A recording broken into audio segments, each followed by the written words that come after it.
everybody? I'm Lance James. Trying to do these more consistently. If I want to build this, I have to keep doing it.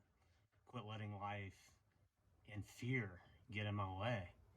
So that's what I want to talk about today is killing fear. We all have fear in our lives, and it serves a purpose in a way, but it also limits us and keeps us back from living our lives to the fullest. And this has been a scary year. There's shit, it's not over yet. There's a lot of scary things, a lot of unknowns that are happening. But I don't know. I think I've learned a lot by facing a lot of my fears head on and realizing too that, I have 100% survival rate on my worst days. So do you. We have to learn to allow fear to be present in our life, but to not limit us. And I think it's important to take control and to quit letting it run your life. I've always said, and I mean it, I feel like fear truly takes more lives than any disease, any car accidents, whatever. Maybe it doesn't kill directly, but it steals lives. There's the top regret of the dying. I wish I had the courage to live a life true to myself, not the life others expected me. And the reason that we go out that way is because we are afraid what others might say or think or whatever. I did a video on toxic relationships yesterday. But I do think that fear takes more lives than anything else. Maybe not drops people on the ground and kills them, but it steals lives. And one thing that I've learned that's helped me move through fear is that fear is just like 99.9% of the time, it's just a thought in our minds. When something happens that's quote unquote bad, it's not fear, it's present at that moment. I love the Mark Twain quote. He says, I've lived through a lot of terrible things in my life, some of which actually happened to me. Isn't that true? More times than not, the things that we fear never actually happen, but they steal our present moment. And life only happens now. That's all we ever have. You need to make fear your friend. Like I said, it can, if you learn to see it for what it is and learn to face it head on, it can be a very positive thing in your life. I don't think it's possible to eliminate fear. It's just about being more present, to observe, to see what it is in your life and learn how to move past it. One technique, I think it was from We're the Millers, which is a funny movie, but to face it, count to three. Whatever you're afraid of, count to three and do it. Just count to three. The more time you sit and let that fear build and your thought process get all jacked up, the more that it's negatively impacting you, more it's still in your present moment. If there's something you're afraid to do, count to three, do it. Another is quit fighting things. This has been a huge lesson to me because there's a lot of things that like I have just fought and fought and fought. Like, oh shit, what if this happens? What if this happens? And guess what? A lot of them have happened. A lot of them are happening. But you know what? It's very true. Sometimes holding on does more damage than letting go. Just allow life. Our problem with life is we expect things to go a certain way. And that's on us. Expectations are one of the biggest problems in life. If we didn't expect things to be different than how they were, things would really be fine. And they really are fine. Things happen to us. We're here to take a curriculum in life. We're here to learn, to grow, to release old trauma from this life and past lives, I believe. And I think it's important. It's an important part of it, but sometimes it's just best to quit fighting. Quit fighting what you're afraid of. If something might happen, allow it to happen. See what happens. You're going to be okay.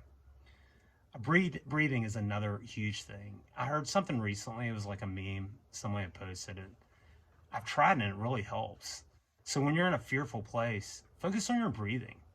I think it said to take an in-breath for 7 seconds, hold it for 8, and exhale for 9. I can't remember the numbers, but it doesn't matter. So if you do that and focus on your breathing, it can really pull you back to the present moment.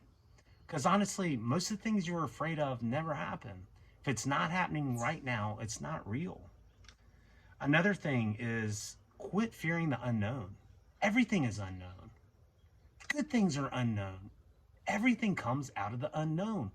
Our egos want to control life. They want to control everything. Our situations, other people, we want to control things. I'm not saying don't do your best. I'm just saying let go of that control and quit fearing the unknown. Everything comes out of the unknown. We're not promised the next second. Another one that's pretty important is tune out other people that maybe are more operating out of fear, less out of love. If you have someone in your life that's always negative or always bringing up worst case scenarios or bad news stories, just minimize your exposure to them. Same with TV and news. Even some, like, there's a couple, like, I love this show. I loved it. What's it called?